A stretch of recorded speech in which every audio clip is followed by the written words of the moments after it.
네, 아유 요즘 참 그 채팅이 굉장히 활발하게 네, 이루어지고 있는 것 같습니다. 좋네요. 네, 아, 그렇습니까? 네. 네. 자, 오늘도 채팅은 정프로가 또 잘 보면서 여러분 궁금해하시는 거 즉각 또 대응을 해드리겠습니다. 자, 그럼 오늘 증시 마감 상황 어땠는지 우리 IBK 투자증권의 박근형 부장님 모셔보죠. 어서 오십시오. 네, 안녕하세요. 네, 반갑습니다. 오늘은 엔비디아가 막 그 아침에 20몇 프로 이렇게 시간에 상승하면서 우리 반도체에 대한 기대가 굉장히 컸는데 네. 어떻게 됐습니까? 예, 말씀하셨듯이 코스피는 3포인트 상승 출발을 해서요. 아침 시초가가 2,570포인트니까 뭐 2,600포인트 거의 지금 막다르게 올라왔습니다.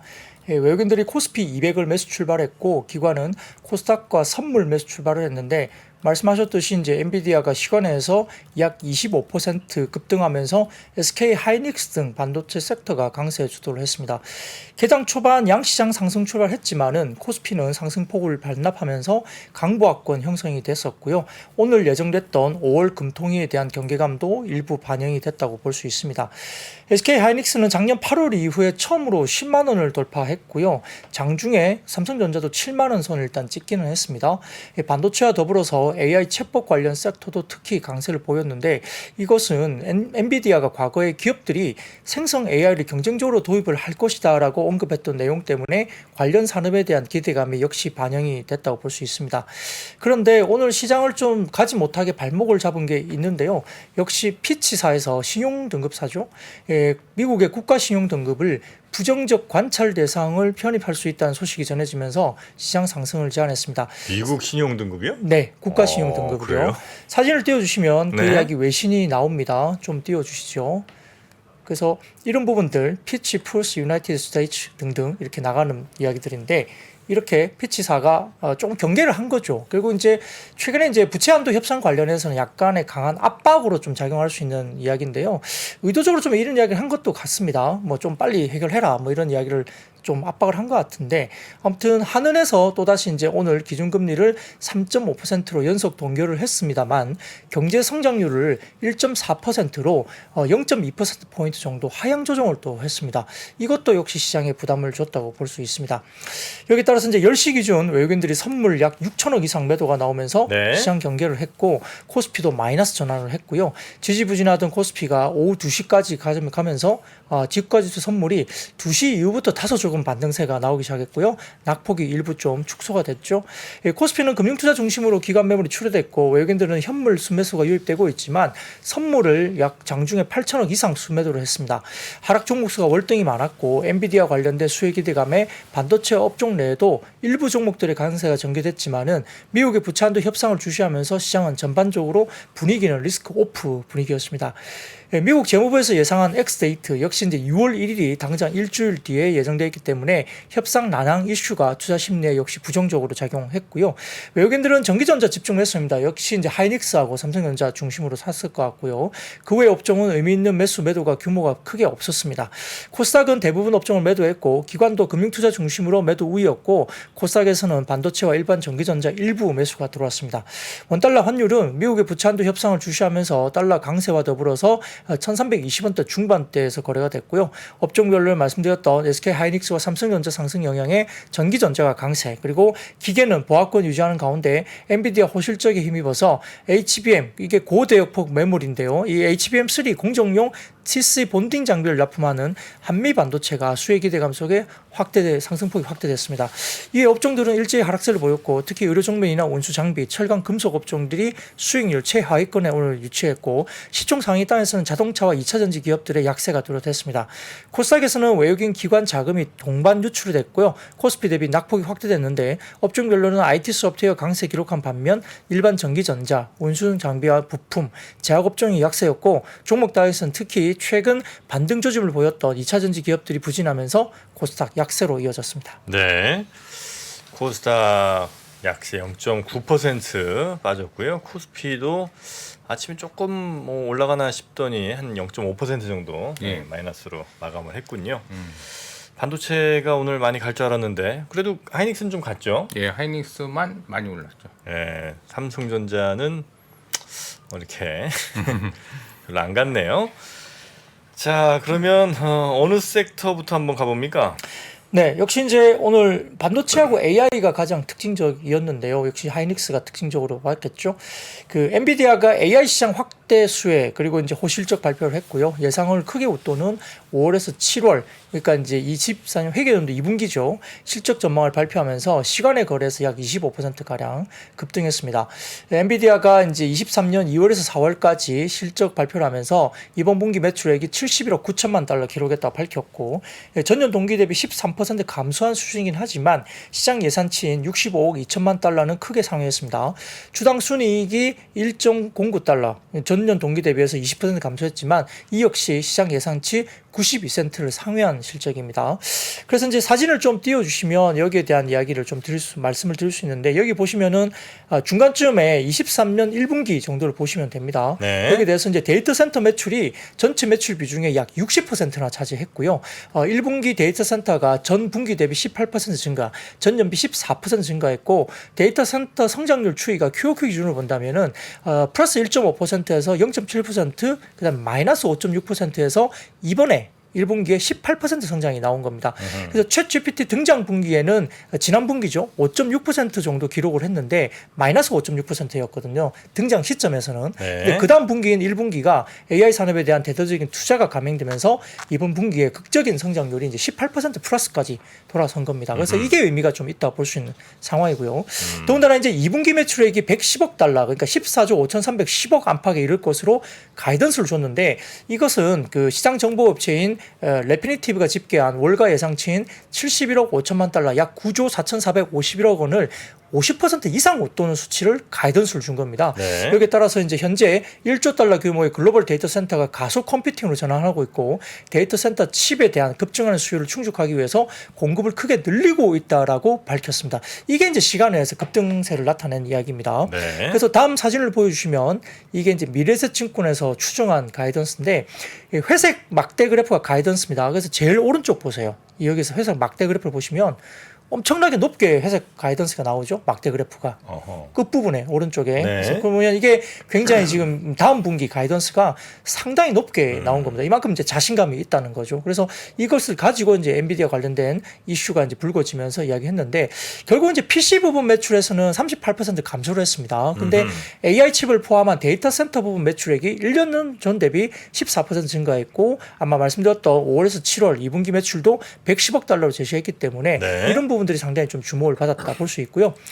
이제 여기에 대해서 뭐 현대차증권의 노근창 그 센터장께서는 네. 그 디램 익스체인지가 최근에 전 세계 서버 출하량 전망을 전년비 마이너스 3%로 낮추는 추정치를 냈는데, 여기서 대조적인 실적으로 나왔다는 거죠.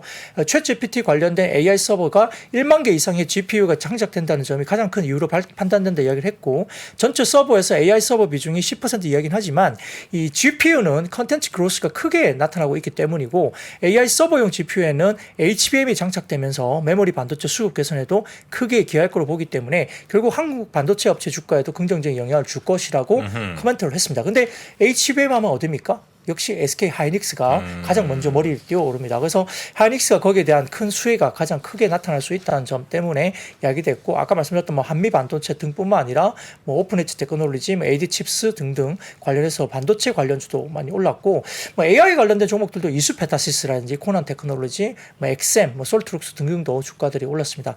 그리고 C랩과 그다음에 MDS테크 같은 경우는 엔비디아와 파트너사인 점이 부각이 돼서 C랩, MDS테크도 이제 시장에서 부각이 됐고요. 네. 근데 이제 우리가 보면 다음 사진을 좀 띄워주시죠.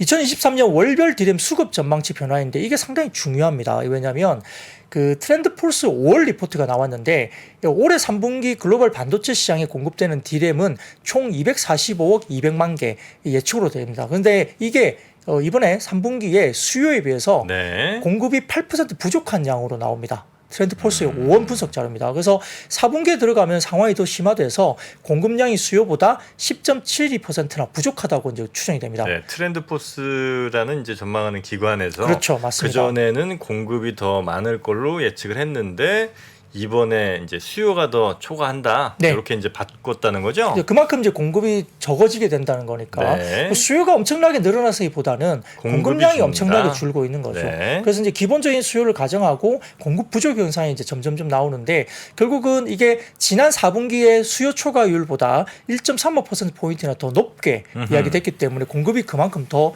굉장히 많이 줄어든다는 이야기죠. 그래서 지금 수요변도 결국은 골고루 나타날 것으로 보이는데 AI 시장에서 주목받기 시작한 서브나 그래픽 그뿐만 아니라 전통적인 강세였던 모바일 디램 시장에서도 수요량이 공급을 각각 10% 이상 웃돌 것으로 분석하니까 시장이 좋아질 수밖에 없죠. 그럼 가격이 올라가겠죠. 그럼 가격이 올라간데 보인다면은 이제 최근에 좀 주가가 가격이 전체적으로 바닥에서 좀 올라왔기 때문에 가격이 올라가는 게 보이면 한 단계 더 레벨업 될 가능성도 일부 있다고 볼 수 있습니다. 그래서 네. 비대면 수요가 줄면서 고전했던 PC용 디램 시장도 3분기부터는 공급 부족이 또 예상된다 볼 수 있기 때문에 이런 부분들도 이제 조금은 긍정적으로 우리가 볼 수 있는 상황이고요. 다음 사진 보여주시면은 그 해외 쪽에서 디지타임즈라는 쪽의 외신에서 나온 이야기인데요. 오늘 나왔습니다.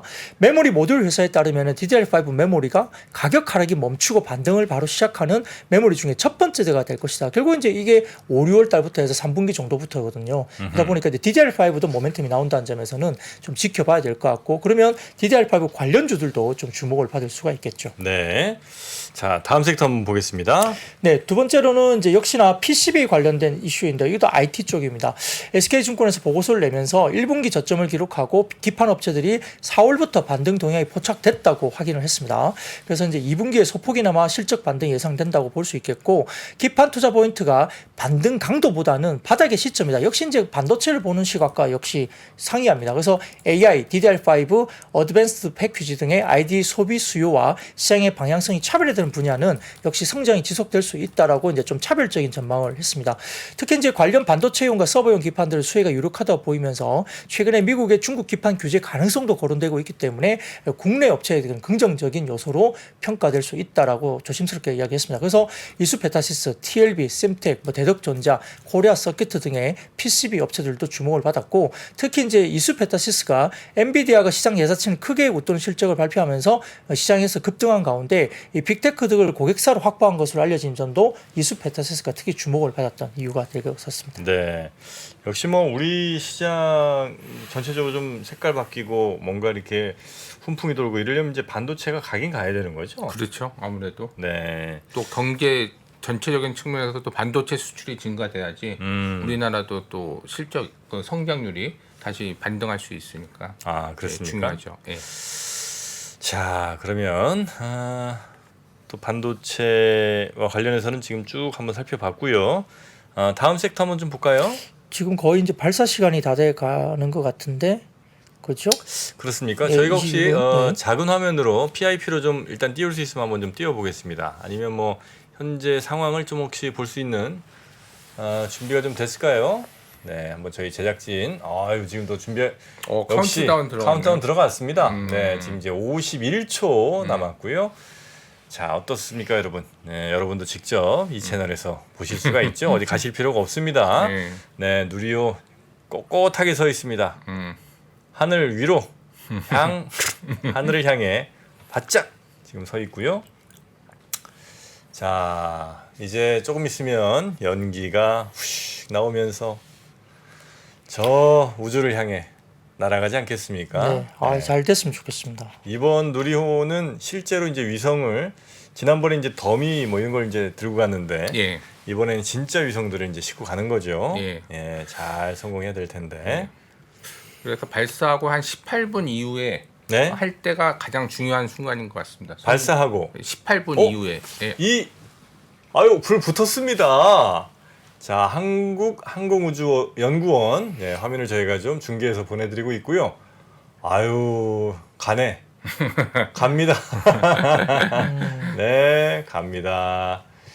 자, 지금 하늘을 향해서 초반에 정말 그 한 1, 2분 그때 잘 넘기면 대체로 또 성공하는 경우가 많죠, 그죠? 예, 그렇죠. 네, 아직까지는 문제 없이 잘 올라가고 있는 것 같습니다.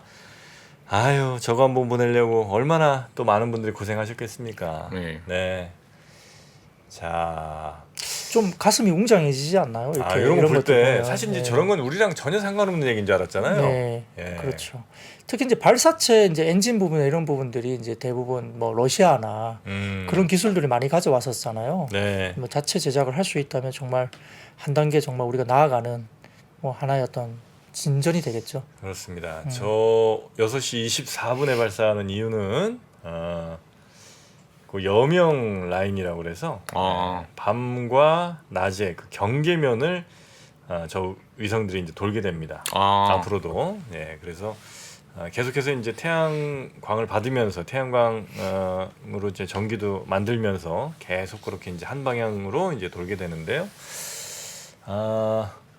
일단 우주로 날아갈 때 우주 경계가 이제 지상으로부터 한 100km 정도가 되거든요. 예. 예, 그때부터 이제 우주로 우리가 분류를 좀 편의상 이렇게 하긴 하는데 아마 저 위성들은 조금 이제 저궤도 위성에 이제 가깝다고 봐야 되겠죠. 그렇죠. 이제 저궤도, 중궤도, 근데 대기권 넘어가면 이제 저궤도 아까 100km부터 1,500km인가 그 네. 이상. 예. 지금 이제 거의 눈으로는 잘 보이지 않을 만큼 많이 올라간 것 같습니다. 예, 이제 올라가서 계속해서 어떤 소식들을 내놓는지는 저희가 틈틈이 또 전해드리도록 하겠습니다. 아유, 일단 좀 고생 많으셨습니다. 항공우주연구원이나 뭐 이런 연구기관들 또 네. 직접 저 제작하는데 많은 또 노력하신 기업들. 그렇죠. 기업들도 있고 연구자분들 뭐 또 조립하시는 생산 라인에 계셨던 분들 등등해서 정말 참 고생들 많으셨고 자 그럼 하여튼 계속해서 저희는 그럼 소식 좀 전해드리면서 또 저희 장 마감 상황도 좀 전해드려야 되겠죠? 네, 그렇죠. 네. 아무튼 뭐 이렇게 유연하게 우리가 방송을 할 수 있는 것도 참 좋네요. 네. 네.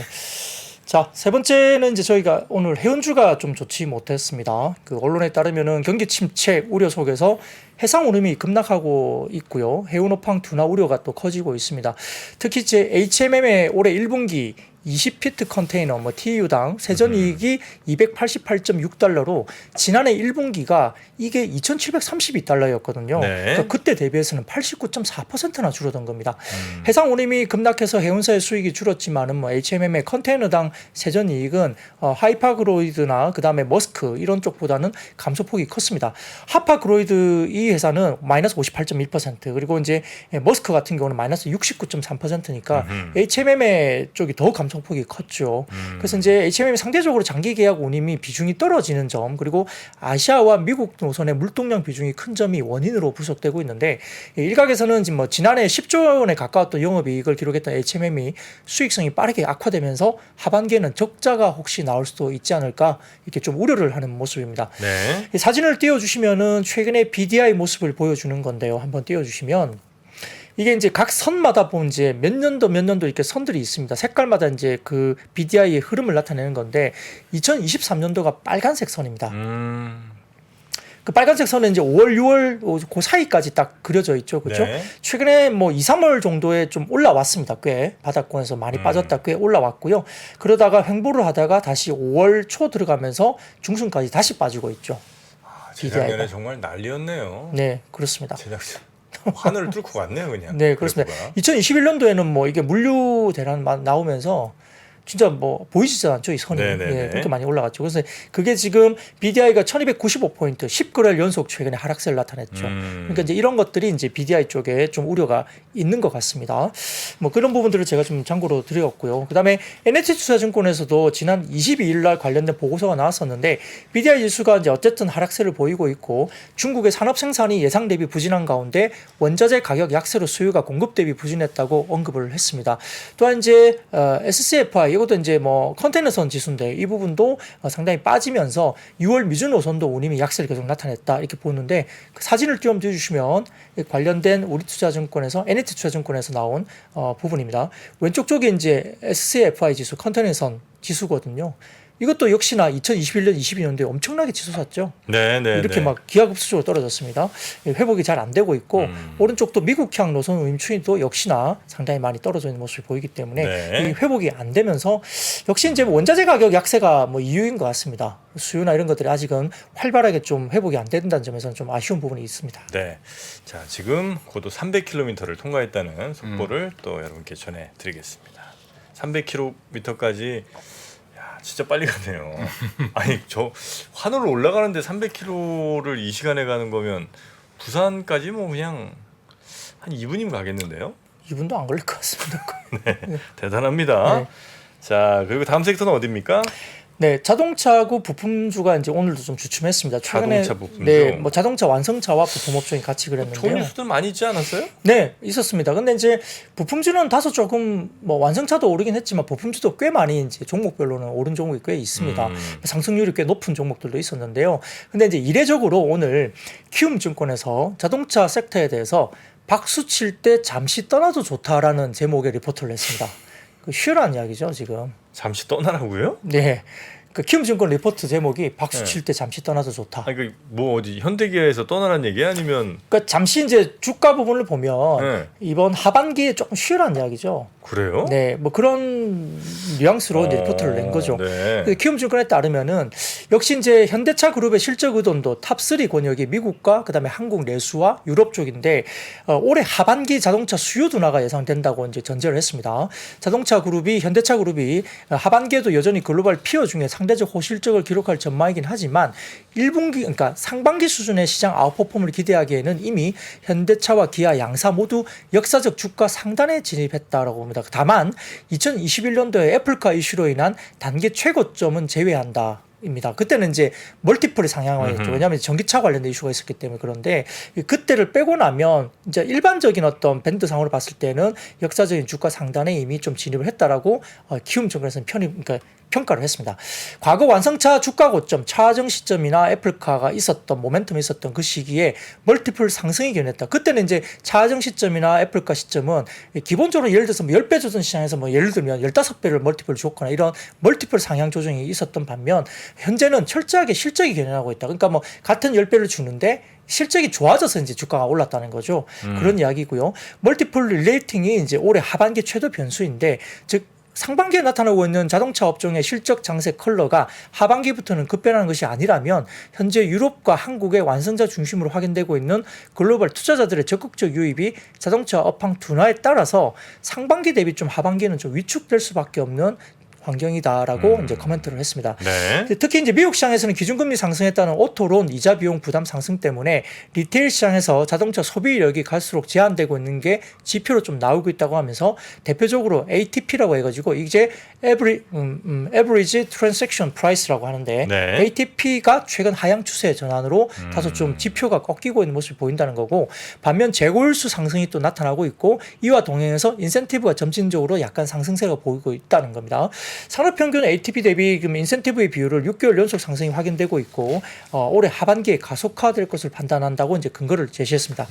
사진을 보시면 이거는 이제 국내에 한해서 Vehicle Purchase Intent 지수인데 이것도 이제 국내도 이제 구매 지수 같은 뭐 그런 것 같아요. 네네. 이게 좀 하향 추세로 들어가고 있죠. 이런 부분도 지금 나타나고 있고요. 두 번째 사진을 보시면은 기아 주가와 미국 시장의 인센티브 상관관계인데 역시 여기 보시면은 회색 막대 그래프가 기아 주가입니다. 지금 2022년에 12월, 그 다음에 올해 1, 2, 3, 4월 보면 기아 주가가 꽤 올라왔죠. 그죠? 막대 그래프로 본다면. 네. 그리고 이제 이 산업평균 인센티브가 이제 파란색으로 보이는 게 이제 올라오고 있는데 이런 것들 따라서 주가가 이미 이제 그 괴리를 좁히면서 꽤 많이 올라왔다는 거죠. 그리고 빨간색은 이제 기아 인센티브인데 인센티브도 이제 올라오는 거죠. 인센티브가 빠진다는 것은 상당히 좋습니다. 인센티브 없이 잘 팔린다는 건데 인센티브가 다소 올라온다는 것은 이제 조금은 인센티브를 줘야만이 팔린다는 거죠. 뭐 그런 환경들을 나타내는데 역시 이제 어떤 괴리율을 어느 정도 좁혀가면서 어느 정도 축소되는 부분들이 보인다는 점이죠. 주가가 꽤 올라왔다는 점을 강조를 하는 것 같습니다. 그 다음 사진을 보여주시면 미국의 60개월 만기 오토론 레이트인데요. 그 사진을 좀 띄워주시죠. 네. 이 이제 위쪽에 보이는 부분들이 이제 오토론 관련된 그 오토론 레이트죠. 갑자기 지금 22년 2월 달부터 시작해가지고 많이 올라왔습니다. 그러니까 금리가 올라왔으니까 당연히 올라왔겠죠. 그죠? 오토론 살 때 이제 우리가 뭐 할부 금융이나 이런 것들 관련해서 이제 이게 올라온 상황이고요. 밑에 보시면 오토론에 대한 강한 수요를 보고한 미국의 시중은행의 넷 그 퍼센테이지 증감 추이인데 이것도 역시나 수요 부진이 약간 바닥권까지 좀 떨어지고 있는 모습도 약간 보인다는 거. 둔화되고 있다는 모습이 아래쪽에 보시면 이 핑크빛으로 이렇게 동그랗게 쳐져 있죠. 이 부분들이 수요가 약간 둔화되는 모습이 살짝 보인다는 겁니다. 그러니까 오토론이 어쨌든 수요가 이자는 땡기니까 이자가 많이 급증하다 보니까 네, 오토론 잘 안 한다는 거예요. 예, 그러니까 이제 결국은 퍼센테이지 증감 추이인데 이제 시중은행에 관련된 수요 부진이 약간 나타난다는 것이 밑에 보인다는 겁니다. 네. 그렇습니까? 네, 뭐 그런 이제 지표를 일단 들여댔고요. 그다음 다음 사진 보시면 이것도 좀 의미가 있습니다. 수익성이 높은 럭셔리 세그먼트 시장의 믹스가 다소 좀 하향 추세다. 이게 뭐냐면 작년 연말까지는 럭셔리 관련된 세그먼트, 그러니까 뭐 예를 들어서 SUV나 뭐 제네시스 등등과 관련된 고급 브랜드 비싼 이런 차들이 것들이 많이 팔렸는데. 그렇죠. 22년 3월 달부터는 쭉 올라왔죠. 작년 연말까지. 근데 최근에 들어서서는 다소 좀 살짝 꺾이는 모습이 보인다. 그죠? 그러니까 믹스 개선이 약간 좀 주춤할 수도 있다는 걸 이제 아마 추정을 한 것 같습니다. 네네. 뭐 이런 것들이 이야기되는 거죠. 그래서 이야기되는 거고요. 그래서 이제 하반기 자동차 부품 산업이나 자동차 완성차에 대한 투자 의견을 뉴트럴, 그러니까 중립으로 하향 제시를 했고요. 다만 국내 자동차 업계의 중장기 성장성에 대한 컨빅션, 확신을 지니고 있기 때문에 올해 하반기 주가 퍼포먼스 전망에 대해서 한정을 한다. 그러니까 최근에 주가가 꽤 올라왔기 때문에 이 하반기에 대해서만 조금은 이제 중립 의견을 준다는 거고요. 중장기로 봤을 때는 산업 투자에 대한 부분들을 굉장히 좋게 본다. 근데 일시적인 하향 조정이다. 이렇게 이야기를 했습니다. 그 이야기는 다음 사진에 나옵니다. 자, 다음 사진 보여주시면은 현대차 그룹과 일본 빅3의 미국 시장 점유율 추이 비교죠. 이게 이제 핑크빛이 이제 일본 빅3고요. 현대차 그룹이 파란색입니다. 자, MS가 어떻죠? 일본 빅3가 빠지고 있죠. 작년부터 완전히 역전했네요. 네. 그리고 이제 현대차 그룹은 올라갑니다. 근데 이 역전이 아니고요. 이 왼쪽, 그러니까 핑크빛 일본 빅3는 왼쪽으로 보셔야 되고요. 지금 이제 그래도 왼쪽 보시면 거의 한 30% 가까이 28% 정도 되죠. MS가. 네네네네. 근데 그게 과거에는 한 34, 35%까지 갔지 않습니까? 2021년도 5월 달에 그죠? 근데 이제 지금 현대차 그룹은 많이 빠졌을 때는 한 8.5 정도 갔었죠. 그게 이제 최근에 한 12% 가까이 올라간 겁니다. 다소 빠져서 이제 한 10에서 11% 정도 사이 정도 됩니다. 근데 어쨌든 일본 시장의 MS가 빠지면서 현대차 그룹이 MS를 그걸 이제 좀 먹어가고 있다는 거죠. 어쨌든 이게 서로 이제 엇갈리면서 현대차 그룹이 잘 하고 있는 겁니다. 실질적으로. 네. 그래서 이런 부분들이 결국은 현대차 그룹의 멀티플에 릴레이팅이 되려면 결국은 글로벌 EVB, 그러니까 이제 전기차 경쟁에서 우위를 점할 수 있는 컨센서스가 시장에 확인될 필요가 있다. 이렇게 이야기를 했고요. 2030년까지 글로벌 BEV 판매량 탑3에 올라간다는 목표치에 논리적 근거가 함께 제시돼야 된다라고 일단 완성차에 대해서는 그렇게 이야기를 했습니다. 그래서 아무튼 일본 업체들이 이제 전기차에 대한 대응이 잘 안 됐기 때문에 네. 그 부분에 대한 현대차 그룹이 잘 하고 있는 거 분명히 맞는 것 같습니다. 이렇게 이제 키움증권은 이야기했고요. 다만 이제 교보증권에서는 리포트를 동시에 냈는데 완성차보다는 부품사에 대해서는 이제 사야 된다 이렇게 이야기를 한 겁니다. 쉽게 말씀드리면 다음 사진을 보여주시죠. 최근에 이제 GM의 전기차 생산 계획인데 이게 굉장히 많이 올라가는 모습을 보입니다. 전기차 22년 5만 대 판매에서 24년 상반기까지 40만 대 판매 생산까지 되고 25년 생산 캐파가 연 100만 대 수준까지 확장 계획이 GM 쪽에서 나왔습니다. 그렇게 되면 국내 이제 자동차 부품 업체들은 GM형 매출이 상당히 높기 때문에 상대적으로 GM의 전기차 사업 투자 가속화는 수혜로 충분히 이제 될 수 있다. 그래서 부품사의 한정에서는 상당히 좋다라고 이제 평가를 했고요. 네. 지난 2년간 대형 부품체일수록 수익성 개선에 어려움을 겪어왔다. 당연하죠. 왜냐하면 최근 들어서는 이제 코로나 때문에 반도체 관련된 이슈가 있어서 물량 증가가 안 되고 믹스 개선이나 환율 때문에 그렇기 때문에 실제 부품사를 상당히 좋지 않았던 환경인데 올해부터 이후로부터는 상당히 물량 증가가 볼륨 증가가 나옵니다. 그래서 최근에 완성차의 생산 증가가 선순환 사이클로 이어지면서 결국 완성차의 어떤 뭐 신차 사이클에서 우호적인 단가 환경도 예상되고 있기 때문에 대다수 자동차 부품업체는 올해 2분기를 저점으로 손익 개선이 된다. 그리고 한국 부품사들은 업체별로 여러 가지 주가나 차별화 폭이 클 것으로 보이는데 역시나 전기차 신공장 증설에 대한 부분에 대해서 충분히 대응하는 종목 중심으로 봐야 된다. 뭐 똑같은 논리입니다. 그래서 네. 이런 것들에 대해서 인도라든지 이런 시장이 굉장히 중요하기 때문에 이와 관련된 공장을 보유한 회사 다음 사진을 보여주시죠. 부품사의 성장 조건 중에 인도, 미국에서 공장을 보유하고 있는 회사들에 대해서 이야기 나온 사진입니다.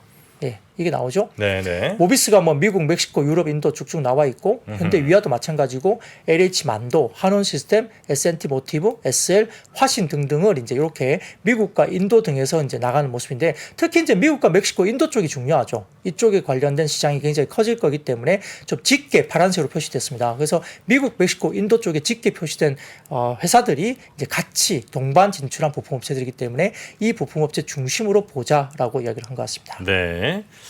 자, 그리고 누리호는 위성 분리까지 지금 성공을 하고 있는 것 같습니다. 네. 그리고 중국 소비 관련주들이 좀 안 좋았습니까? 한한령 이게 또 네. 맞습니다. 그게 네. 어제부터 지금 영향을 주고 있는 모습이거든요. 그래서 역시 이제 어제도 제가 언급을 드렸는데 뭐 내용은 비슷한 내용입니다. 그래서 이제 역시 이제 최근에 마카오에서 열렸던 뭐 블랙핑크 콘서트에 간 중국 연예인들, 뭐 예를 들면 안젤라 베이비 같은 이런 연예인들이 이제 본인들이 이제 그런 어떤 그 사진을 찍어가지고 본인의 SNS상가요. 거기에다가 이제 뭐 거기 갔다 왔다 이거 약간 좀 그러니까 확인해주는 그런 사진을 찍었던 것 같아요. 그런데 이제 거기에 대해서 중국의 혐한 누리꾼들이 이제 만든 블랙리스트를 명단에 올리면서 굉장히 좀 뭐라 그럴까 좀 문제가 됐었던 거죠. 그래서 이제 이런 부분들이 전해지면서 중국 내 혐한주의자들이 블랙핑크 콘서트를 찾은 중국 연예인 목록을 공유하면서 악플 세례를 하거나 이들의 출연 작품에 대해서 보이콧을 예고하고 있다. 뭐 이런 뉴스들이 꽤 나왔습니다. 그러니까 아직까지도 좀 분위기가 좋지 않은 모습인 것 같다라는 거고요.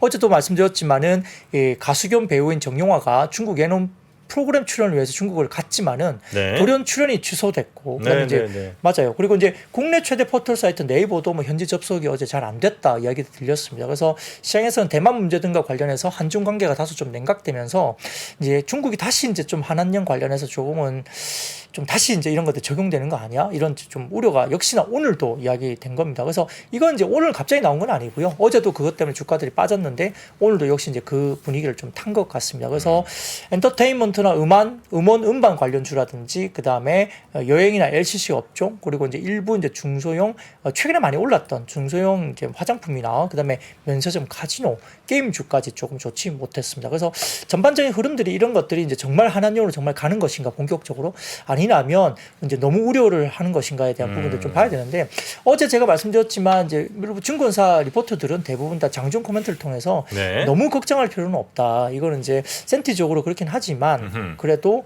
아마 중국 쪽에서는 아마 미국과의 갈등 관계가 좀 있긴 하지만 그 외의 국가들은 좀 굉장히 친화적인 지금 정책을 펴고 있기 때문에 이건 좀 단기적으로 너무 좀 과한 우려는 할 상황은 아닌 것 같다라는 코멘트를 내기는 했습니다만 시장이 오늘 또 전반적으로 좀 좋지 못했잖아요. 그러다 보니까 같이 빠졌다 볼 수 있습니다. 네.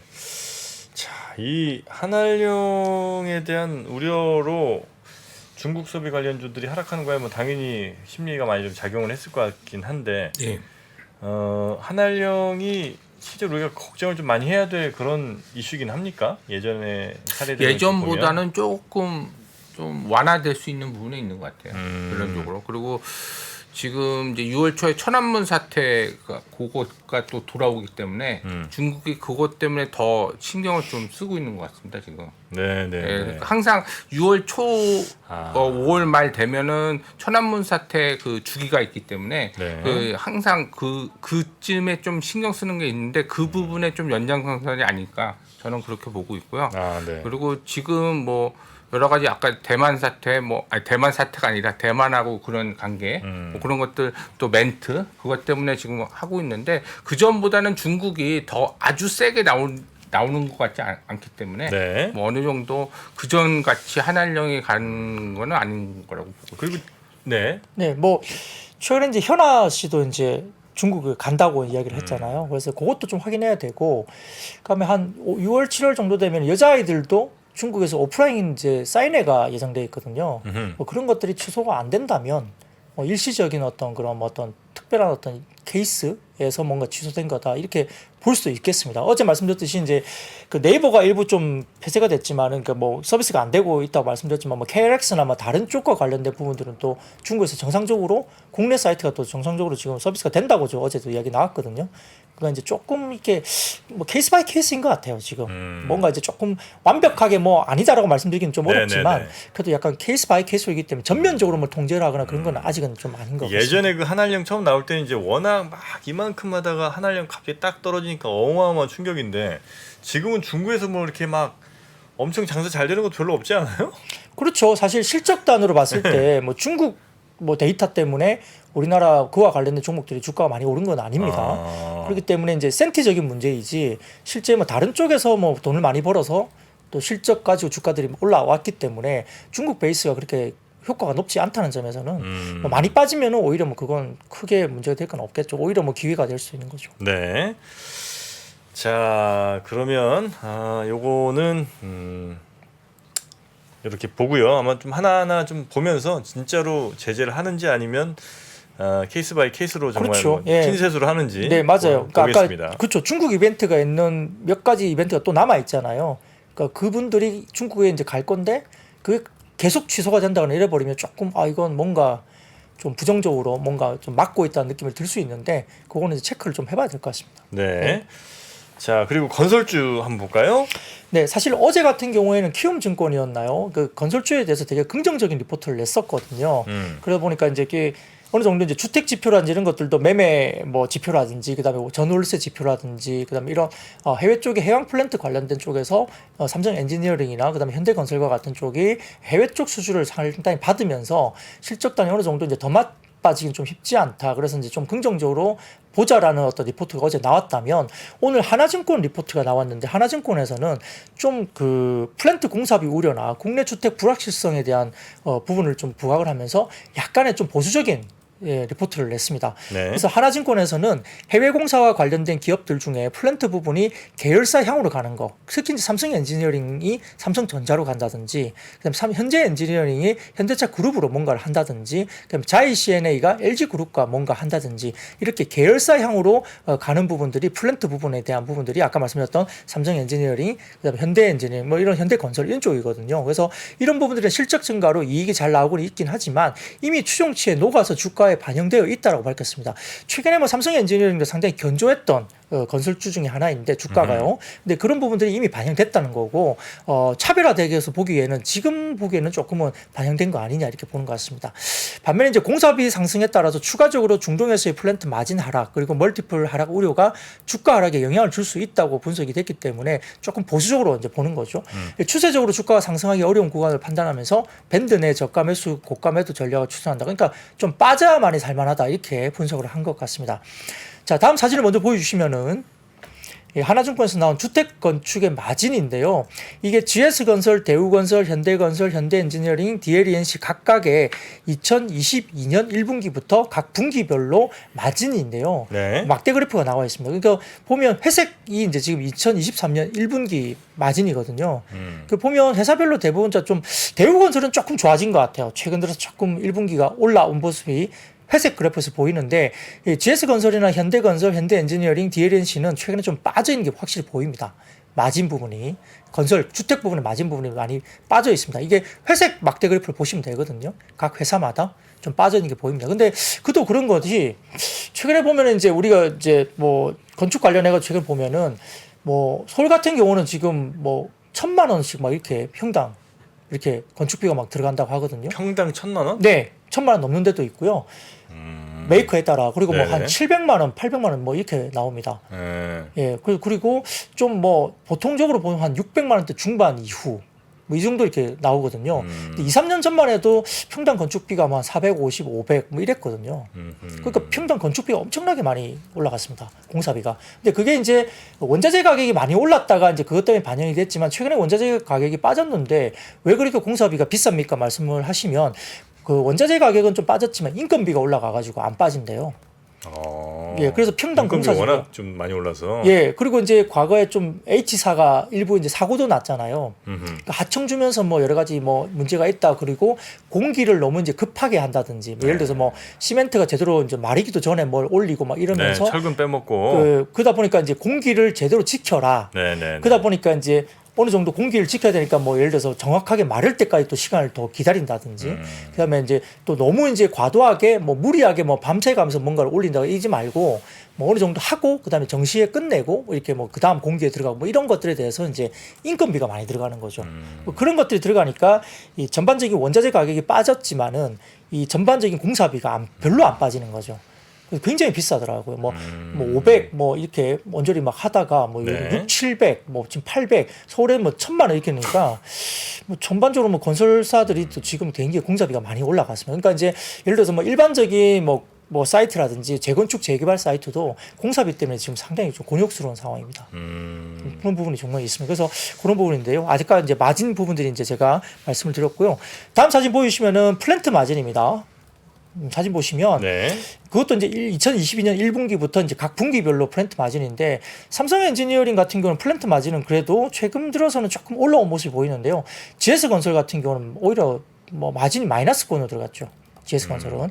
현대건설도 좀 빠지는 분위기고 대우건설은 오히려 좀 올랐네요. DLNC는 많이 좋았다가 좀 빠졌습니다. 그래서 최근에 이제 건축비 상승이 마진 영향에 좀 이슈가 있었지만 어쨌든 플랜트 마진도 좋긴 하지만 일부 좋긴 하지만 그래도 이제 어느 정도 반영이 됐다 이렇게 이야기 나오면서 여러 가지 부분에서는 뭐 착공 지표라든지 분양 환경 이 봤을 때 좀 어느 정도 이제 좀 보수적으로 봐야 될 거 아니냐. 그래서 상단이 좀 막혀 있고 그다음에 PER 5배 수준을 상단으로 건설주를 좀 봐야 된다. 근데 사실 건설주가 5배 정도 받는 게 상단은 조금 보수적인 것 같습니다만 많은 멀티플을 주기는 높은 멀티플을 주기에는 좀 어렵다 이렇게 평가를 한 것 같습니다.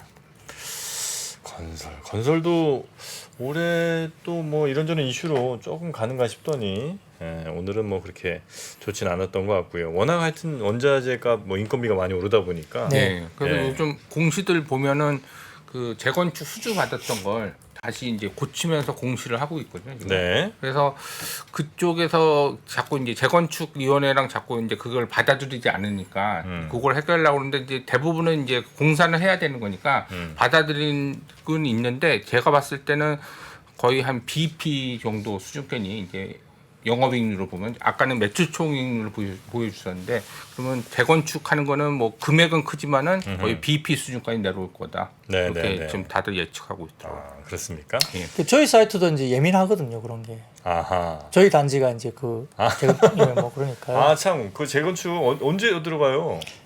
이제 1월달에 결정이 됐고 네. 지금 이제 구역 지정 들어가고 있습니다. 구역 지정이라는 건 뭐예요? 이제 어떤 그림으로 이제 재건축을 진행할 것인가를 그거 이제 하시고 명확하게 이제 이걸 결정하는 거고. 건설사는 아직 안 정해지셨고. 시공사 단계는 아니고 지금 이제 그 계획 단계, 도시 계획 단계.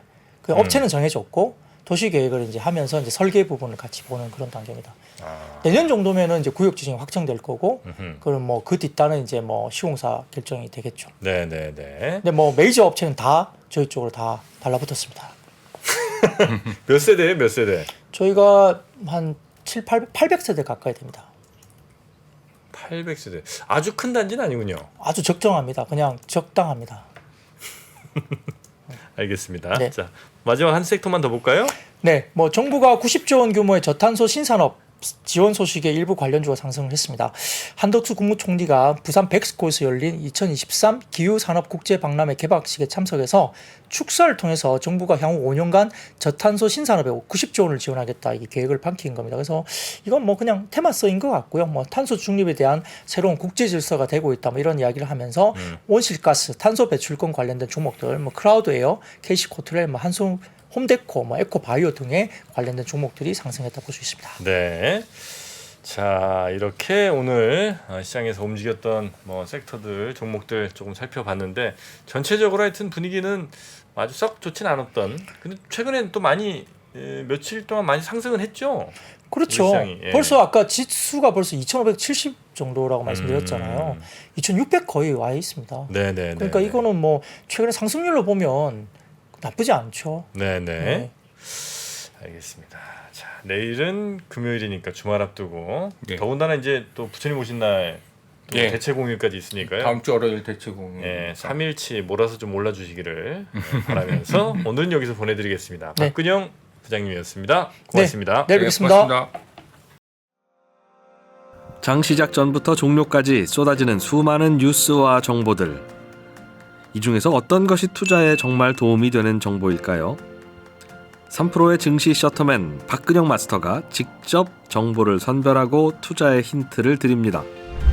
시간도 아끼고 투자 아이디어도 얻는 시간, 박근영 부장의 마켓 힌트와 함께 하세요. 자세한 사항은 3프로 TV 앱과 홈페이지를 확인하세요.